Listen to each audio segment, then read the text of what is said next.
l'attractivité des territoires.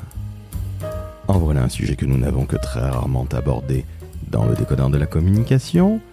Et je vous avoue que recevoir Marc Thébault a cet effet. Alors oui, Marc est passé à maintes et maintes reprises dans le décodeur, mais là, nous allons parler sous un angle presque planning stratégique pour celles et ceux qui sont en agence, afin que vous compreniez pourquoi certaines personnes, que vous pouvez être d'ailleurs, s'attachent à un territoire, c'est-à-dire un département, une ville, une région, ou à l'inverse, pourquoi ils ne s'y attachent pas et n'ont qu'une seule envie, c'est d'en partir le plus vite possible. Car oui, vous l'avez compris, l'attractivité d'un territoire, c'est évidemment un enjeu économique, un enjeu social, un enjeu politique, mais bien évidemment aussi un enjeu de communication. Très sincèrement, cet épisode sort du lot car nous n'avions jamais réellement abordé un sujet de communication sous cet angle réellement stratégique et de réflexion presque sociologique. J'espère que vous apprécierez, et quant à moi, sachez que je suis toujours Laurent François, fondateur et dirigeant de l'agence Maverick, et que j'ai vécu à Toulouse, à Paris, à Londres et à Rennes. Et je vous le donne en mille, je n'ai aucunement l'intention de revenir vivre à Toulouse. Je n'ai jamais pensé à vivre à Rennes alors que j'y ai fait de très très belles études. Et quant à Londres, très peu pour moi. Pourquoi ? Eh bien, vous aurez peut-être un embryon de réponse grâce à Marc Thébault, le patron de Marc Thébault Conseil et Formation. Très très bonne écoute de cet épisode absolument passionnant et enregistré en décembre dernier à l'occasion du 36e forum Capcom qui se déroulait à Lille.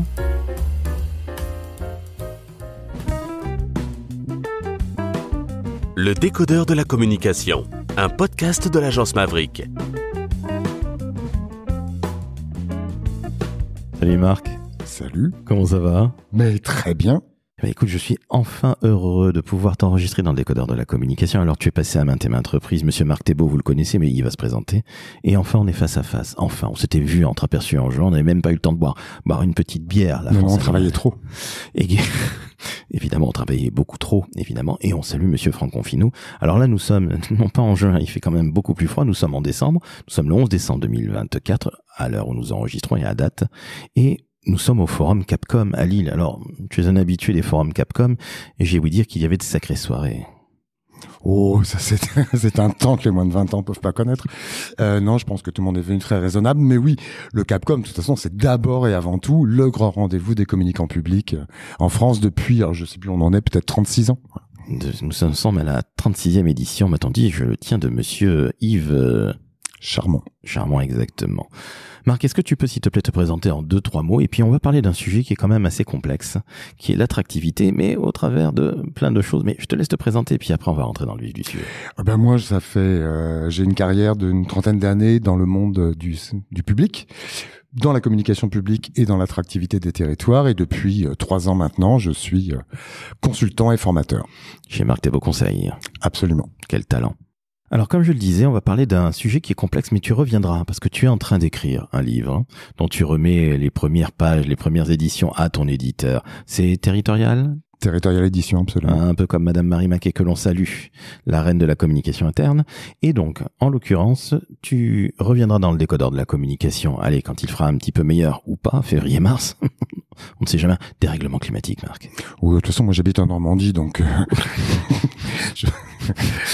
il y a des notions qui sont plus difficiles. Toutes mes condoléances, pardon. L'homme de Caen. Mais on va parler justement de l'attractivité, mais au travers de rituels et de pratiques sociales. Alors, on sort un petit peu du décodeur de la communication. Tu es un vrai communicant, la preuve en est, on a parlé de marque employeur la dernière fois quand tu es venu. Mais est-ce que tu peux nous expliquer déjà ce que c'est que l'attractivité, parce que c'est ton dada, au-delà de la marque employeur et de bien des sujets de la communication publique, mais nous expliquer ce que c'est que l'attractivité. Ensuite, on va rentrer dans ces fameux rituels, ces pratiques sociales, parce que c'est tout simplement passionnant. Alors l'attractivité, telle que les territoires la pratiquent depuis en gros de manière professionnelle une 20aine d'années en France, c'est la mise en place d'une stratégie souvent basée sur le marketing, on appelle ça le marketing territorial. On a été chercher les meilleurs principes, en tous les cas les principes du marketing marchand, mais les plus pertinents pour le secteur public. Et en gros, l'idée, c'est de faire venir des richesses matérielles ou immatérielles sur un territoire, l'ensemble au bénéfice des habitants et de toutes les composantes d'un territoire. Entendu. Donc, c'est quelque part faire venir du monde sur un territoire et faire en sorte que ces territoires puissent rayonner, tout simplement. Voilà, et se développer. Exactement. Maintenant que tu nous as donné la définition d'un premier concept, les rituels et les pratiques sociales. Alors, explique-nous ce que c'est, parce que c'est en fait, si je résume très bêtement, mais on va rentrer évidemment beaucoup plus en détail, c'est tout simplement la vie, c'est ce qui fait qu'on a envie de rester, qu'on a envie de rester, qu'on a envie peut-être de revenir. Bref, je te laisse expliquer la chose, parce que il y a plusieurs types de personnes. Bref. Alors, je vais rembobiner peut-être un peu pour resituer les enjeux d'attractivité. Donc, assez classiquement, l'attractivité en première intention, c'est faire venir des entreprises, faire venir des gens, faire venir des touristes, etc., etc.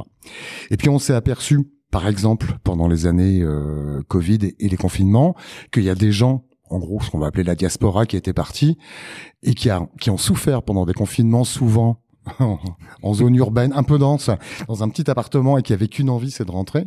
Donc, nouvel enjeu pour l'attractivité, faire revenir. Et puis, il y a un certain nombre de villes, par exemple des villes universitaires, qui, elles, voudraient bien faire rester.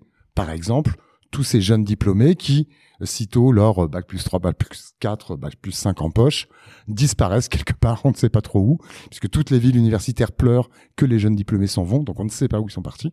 Mais en tous les cas, voilà, il y a à essayer de les faire rester. De même qu'il peut y avoir des gens qui travaillent sur le territoire et qui n'ont pas suffisamment d'informations sur des opportunités professionnelles et qui pensent que pour faire évoluer leur carrière, il faut qu'ils aillent ailleurs. Donc on veut faire rester. Et puis on s'est aperçu, et je pense que c'est une prise de conscience qui se compte en 1 an, 2 ans, qu'il y a sans doute un autre enjeu à développer, c'est le faire s'attacher. La question est donc une fois que j'ai fait venir des gens sur le territoire, qu'est-ce que je peux mettre en place pour que rapidement ils comprennent le territoire, ils l'apprécient, et qu'en gros, bêtement, ils se sentent bien. Ils se sentent chez eux, ils se sentent à leur place, et qu'ils aient vraiment envie de rester.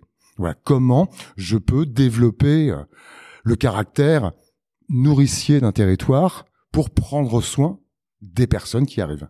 Il y a quand même de sacrés enjeux.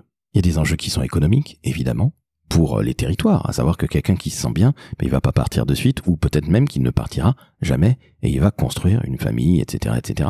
Il y a quoi d'autre comme enjeu? Les enjeux, c'est principalement des enjeux sociaux. C'est des enjeux de lien social énormément. L'année dernière, et j'en ai beaucoup parlé, peut-être un peu avec toi et avec d'autres, il y a en France un think tank qui travaille beaucoup sur le bonheur et la citoyenneté, qui s'appelle la Fabrique Spinoza, qui a publié en décembre 2023 une très grosse étude, 500 pages, Territoire heureux. Et en gros, l'idée, c'est, mais qu'est-ce qui fait qu'on est heureux sur un territoire ? Et donc, ils décortiquent tout ça, ils le font beaucoup mieux que moi. Mais ils ont une formulation, alors que j'ai pas apprise par cœur, évidemment, mais quelque chose de l'ordre de le je peut nourrir le nous et réciproquement.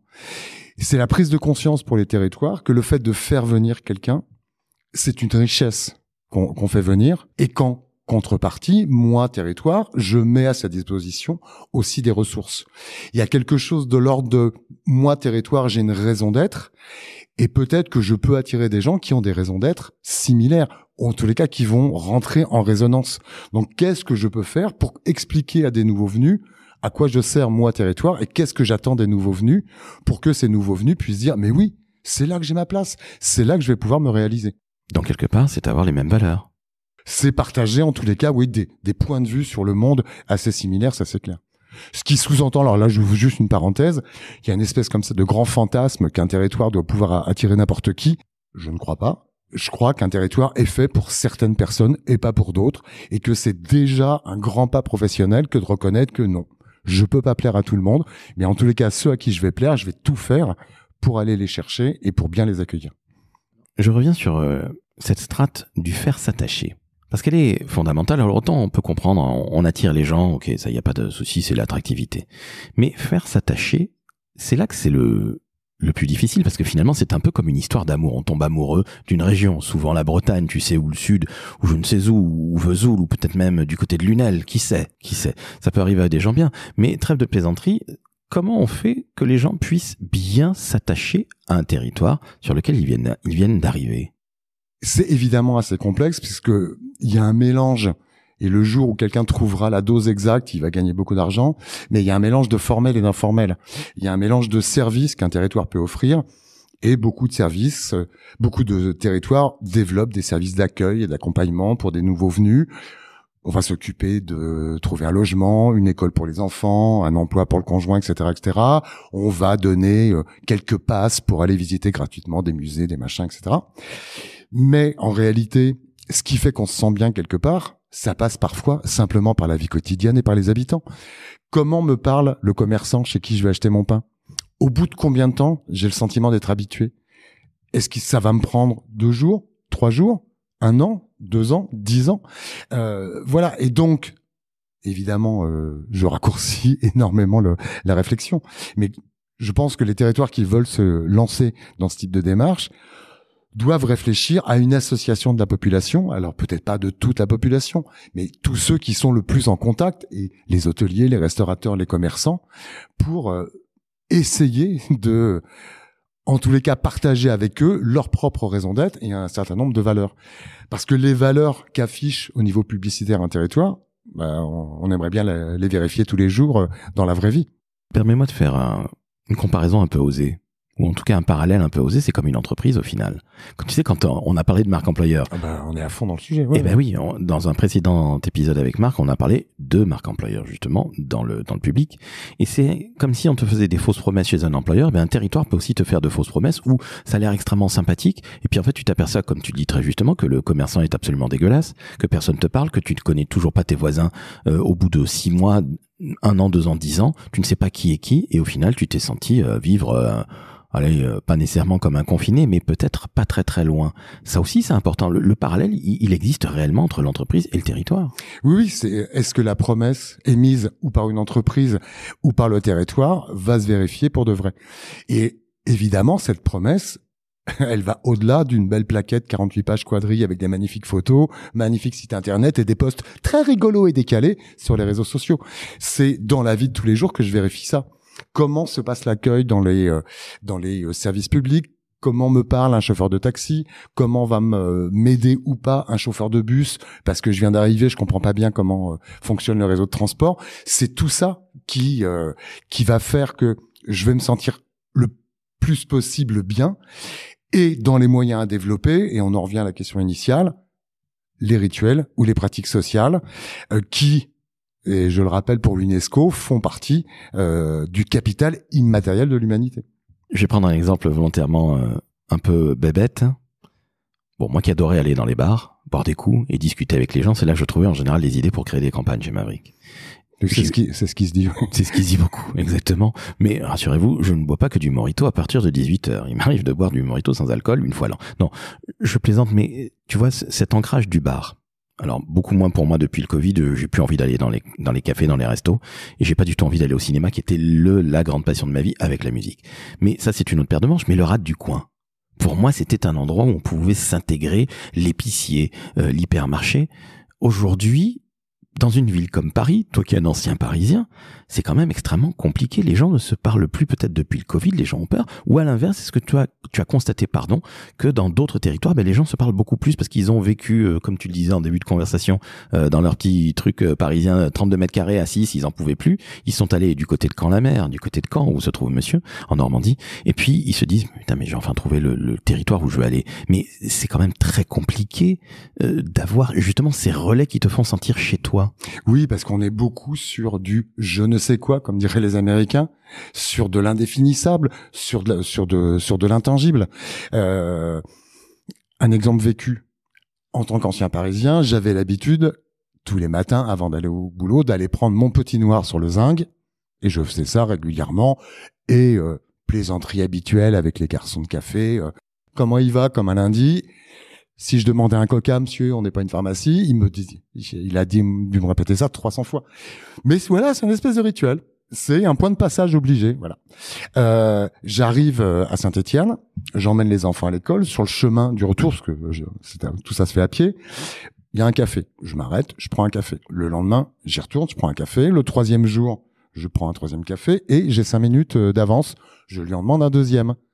Et là, le patron me regarde en me disant « Ah bah, ça tombe bien, je voulais vous en offrir un. » En 3 jours, je suis un habitué. évidemment que j'ai toujours été dans ce café. J'arrive en Normandie. Je prends un petit café à côté du bureau, dans une brasserie qui est voisine. Premier jour, deuxième jour, troisième jour, une semaine, 2 semaines, 1 mois, 6 mois, 1 an, 2 ans, 3 ans. Et au bout de quelques années, le café qui était à 1,20 € passe à 1,25 €. Il se trouve que j'avais cette habitude, c'est pour liquider les pièces jaunes, d'avoir 1,20 € dans la poche. Donc il me dit 1,25 €, je sors les pièces, je dis, je suis désolé, j'ai 1,20 €.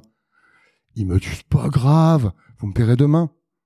Donc, connard, ça fait des années que je viens chez toi et tu es donc à 5 centimes près. Voilà, au bout de 3 ou 4 ans, je ne suis visiblement pas un habitué puisque j'ai une dette de 5 centimes et que tu tiens à récupérer cette dette. Évidemment, j'ai plus jamais foutu les pieds dans ce café. Mais voilà, c'est ça qui fait que je me sens bien vite ou je me sens pas bien.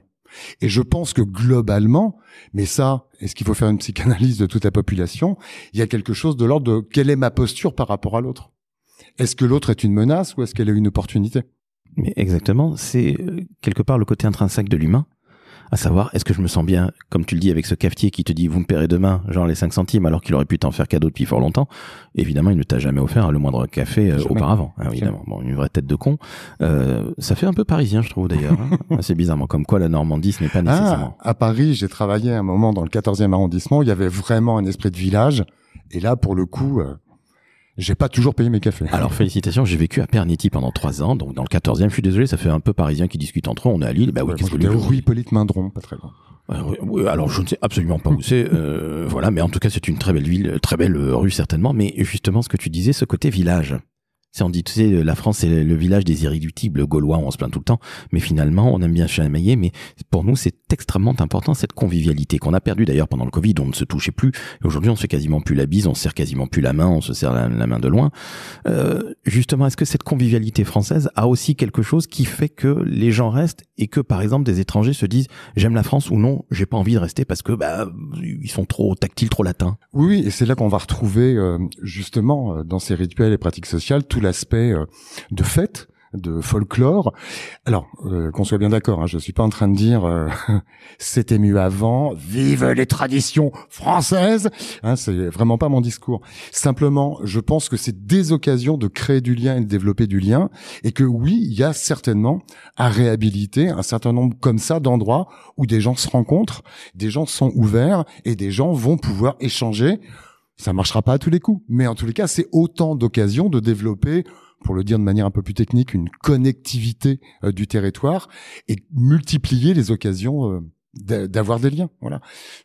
C'est important la connectivité du territoire, j'en conviens parfaitement. Alors, je te charrie. C'était superbe ce mot-là, je ne le connaissais pas sur la connectivité du territoire. Vous voyez, chers auditrices et auditeurs, on apprend des choses dans le décodeur de la communication.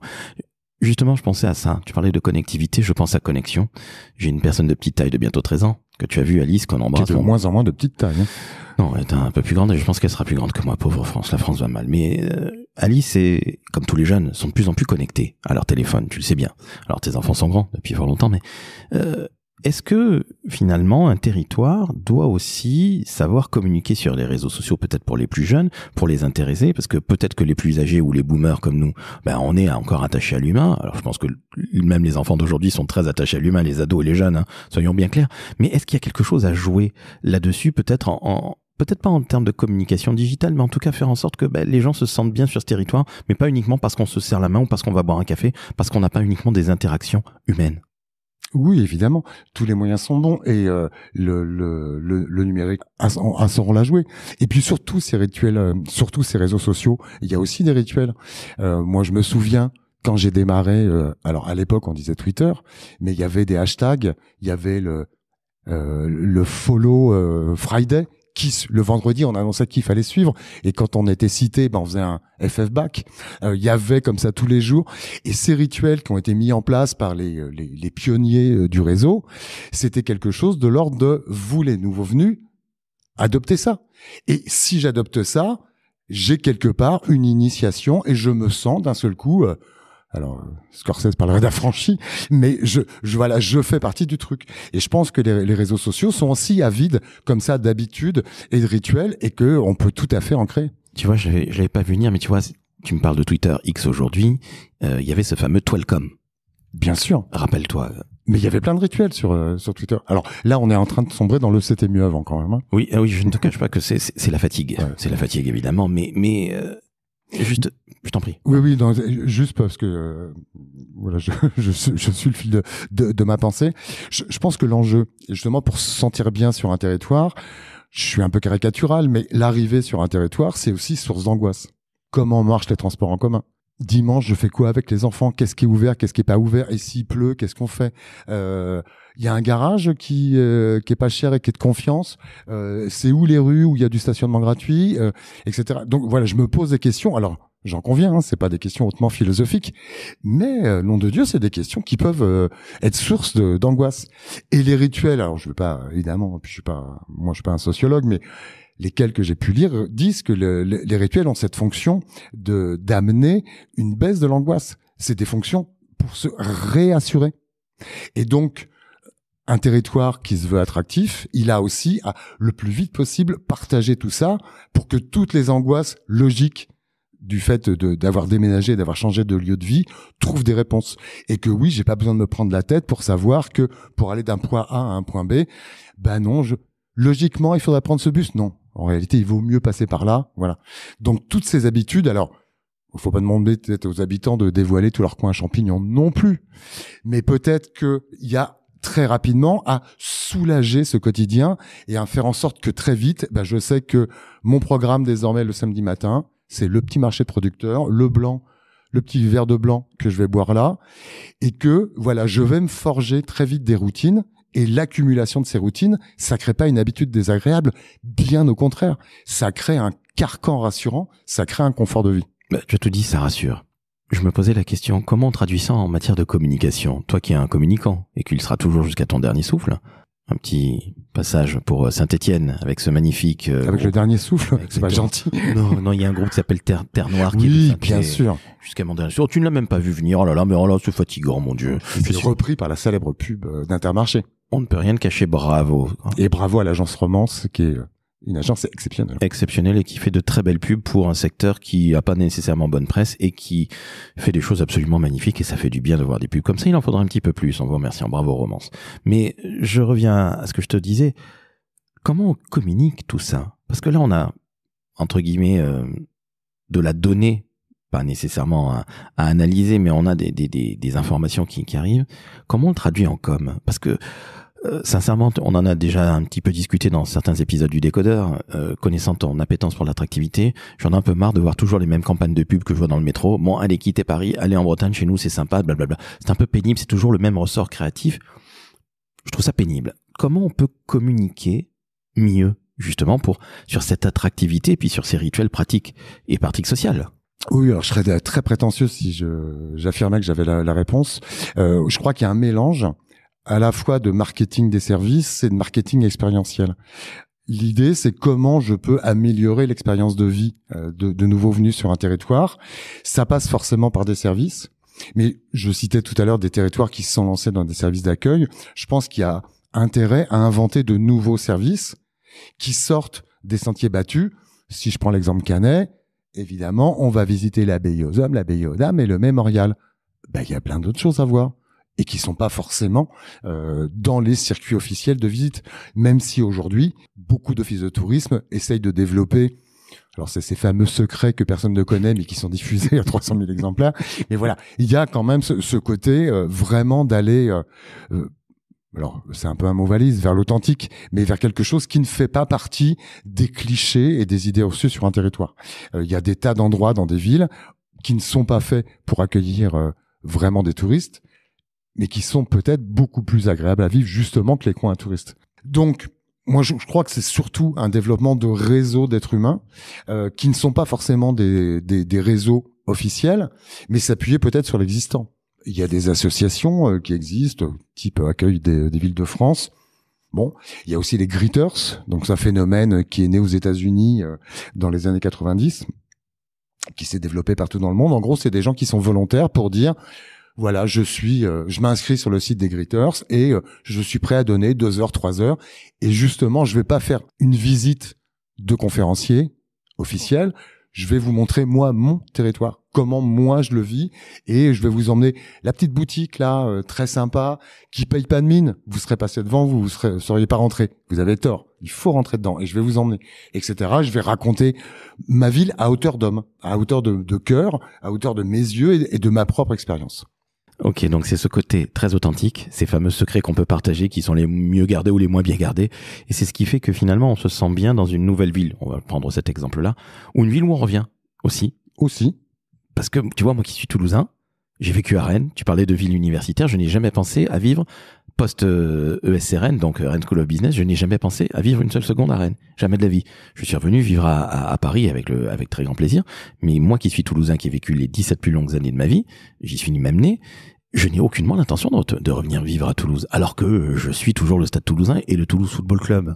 Donc, il y a comme quoi, il y a des ancrages qui sont assez forts, mais comment, selon toi, et ce sera ma dernière question, comment on peut essayer de casser ces peurs, et puis essayer de casser, finalement, ces peurs, les trucs qui nous font pas avancer, et qui ne font pas aller vers un territoire? Oui, alors là, une fois de plus, je veux pas jouer les sorciers et dire que j'ai réponse à tout. J'évoquais tout à l'heure la notion de raison d'être des territoires, qu'on va retrouver aussi, notion qu'on va retrouver dans la fabrique Spinoza. Je pense que justement, la communication des territoires aujourd'hui sur ces questions d'attractivité, elle doit pas être d'enfiler les uns après les autres des clichés tels que ceux que tu évoquais, mais de parler d'eux et de parler de leur âme et parler de leur raison d'être. En gros, moi, territoire, je le dis vite et mal, mais on est plutôt dans une campagne qui devrait dire « Moi, territoire, voilà ce que j'ai à vous offrir. Si vous sentez que ça vous correspond, soyez les bienvenus. » Il y a le Keras qui vient de faire une campagne, alors c'est une campagne touristique, sur le côté ici, on est désolé, on n'a pas de boutique de luxe, qui se termine par « On n'est peut-être pas fait pour tout le monde, mais on est peut-être fait pour vous. » Et je pense que c'est ce type de discours qu'on doit avoir pour dire « Voilà, moi j'ai des ressources, j'ai des qualités, j'ai des potentialités, moi en tant que territoire, et si vous venez, voilà ce que je peux vous offrir. Est-ce que ça vous intéresse ?» Et derrière, il y a sans doute à affiner un travail que les marketeurs connaissent par cœur, de travail sur les cibles, sur leurs attentes, sur la segmentation, et de dire j'arrête ces campagnes dans le métro qui servent strictement à rien, ou si elles servent à flatter l'ego de ceux qui les font, mais elles ont une efficacité qui doit être absolument proche de zéro. Et de voir comment je peux hyper cibler un certain nombre de catégories que je vais repérer comme, oui, les a priori peut-être plus faites pour moi territoire. On a tous en tête la chanson de Renaud, c'est pas l'homme qui prend la mer, c'est la mer qui prend l'homme, mais elle prend pas la femme qui préfère la campagne. Voilà. Et le territoire, c'est pareil. Il peut pas plaire à tout le monde. Et tout le monde est pas fait pour vivre sur un territoire. Il y a des territoires rudes. Il y a des territoires où on plaisantait sur la météo. Bah oui, mais tout le monde aime pas être dans le vent ou dans la pluie. Et tout le monde aime pas non plus être dans la canicule et la sécheresse. Voilà. Chacun selon ses goûts. Et je pense que là où les territoires ont vraiment un effort à faire, c'est de révéler réellement qui ils sont et à quoi ils peuvent servir. Je suis d'accord, Marc. Mais tu imagines le courage qu'il faut ? C'est-à-dire que être capable de dire, nous, on n'est pas nécessairement fait pour les Parisiens qui n'aiment que le luxe et qui vivent dans le 8e ou dans le 16e. C'est très très fort. Il faut avoir peut-être aussi une forme de courage, peut-être de la part des élus, peut-être de la structure qui s'occupe de l'attractivité du territoire et qui va à un moment ou à un autre communiquer. Là, je ne parle que de la partie immergée de l'iceberg. Il faut peut-être aussi reconnaître ses forces et ses faiblesses. Je trouve que c'est extrêmement courageux et que ça ne ressemble pas nécessairement à la communication publique ou la communication d'attractivité territoriale. À part l'Okeras dont tu m'as parlé, où je trouve que c'est très très fort, mais dans l'ensemble, c'est souvent là. Je sais pas si c'est du courage ou simplement du professionnalisme de marketeur. Parce que je pense que le marketing, c'est ça depuis des décennies. Des décennies. Donc peut-être que c'est juste une évolution professionnelle. Alors oui, il y a un moment quand même où il faudra aux marketeurs territoriaux un peu de courage pour annoncer ça aux élus. Ça, c'est certain. Parce qu'il y a cette espèce de croyance, parce que l'élu, par de fait, il est là pour plaire à tout le monde. Voilà. Principalement ses électeurs, mais quand même aussi plus largement. Mais quand on est dans ce travail de marketing territorial, non. On doit sortir de ce schéma de pensée. Merci. Mais toi, quand tu étais à Caen-la-Mer, tu étais ensuite avant à Saint-Étienne, et puis tu étais auparavant à Issy-les-Moulineaux. Comment tu faisais? Parce que, connaissant ton courage, connaissant ta force de conviction, que tu défends tes idées, tu t'es pris des murs dans la tête sur ces territoires différents lorsque tu défendais des choses qui sortaient un peu du lot. Ce fameux professionnalisme, il faut avoir le courage. Comment tu faisais? Tu t'es pris des claques Oui, certainement, mais tout ça, c'est une affaire d'hommes et de femmes, quoi. Voilà. Et donc, de temps en temps, on tombe sur des élus ouverts qui ont des convictions, mais ça les empêche pas de connaître leurs limites. Et le dernier exemple à Caen, et je peux en parler parce qu'en plus il est plus maire, parce que maintenant il est député, qui disait voilà ma vision, mais maintenant j'y connais rien, donc je vous fais confiance. Et la question, elle est de voir, enfin, en gros le communicant, c'est bien qu'il puisse aussi s'appliquer ses propres qualités professionnelles pour qu'il puisse aussi bien communiquer sur ce qu'il a à proposer. Et donc il y a, voilà, c'est un travail de conviction, de persuasion et un travail de confiance. Eh bien, écoute, on va se quitter là-dessus, Marc. Quand sort ton livre ? Certainement avant la fin de l'hiver. Ou début du printemps, voilà. Début du printemps. Donc, entre février et avril, sortira le livre. Alors, on ne va pas te demander de donner le nom, mais on est bien d'accord que tu traiteras justement des rituels et des pratiques sociales. Hein. Entre autres, oui, Entre bien autres. sûr, bien sûr. Toujours autour de l'attractivité. Absolument. Eh bien, c'est un magnifique teaser. Alors, on a parlé communication, tu vois, je t'ai ramené un peu à la communication, mais je trouve absolument passionnant cette discussion qu'on vient d'avoir, parce que, justement, comprenez que la communication, c'est pas simplement faire des outils, tu es bien d'accord avec moi? C'est réfléchir. Oui, et réfléchir peut-être au fait qu'on n'a pas besoin d'outils, ou en tout cas pas cela. Oh, dis donc, espèce de révolutionnaire, un communiste de la communication. Mais oui, mais tu as tout à fait raison. À un moment, il faut savoir aussi savoir dire, oui, en fait, on n'a pas besoin de cet outil-là, etc., parce que la stratégie qu'on on a mise en place, elle n'a pas besoin de ci ou elle n'a pas besoin de ça. Donc, quelque part, on est remonté peut-être d'un cran sur de la réflexion pure et dure, mais qui a vraiment les pieds sur terre. Quelque part, il y a le bon sens terrien qui est fondamental, parce que quand on arrive sur un nouveau territoire, on a des peurs qui sont assez basiques. Comment je vais faire pour déposer mes gosses à la crèche, ce qui est une école? Comment ma femme ou mon mari va trouver un job alors qu'on est nouveau sur le territoire? Quand on revient, est-ce que le territoire a changé? Parce que je l'ai connu il y a 30 ou 40 ans. Bref, ce sont des choses qui sont fondamentales, mais qui sont peut-être...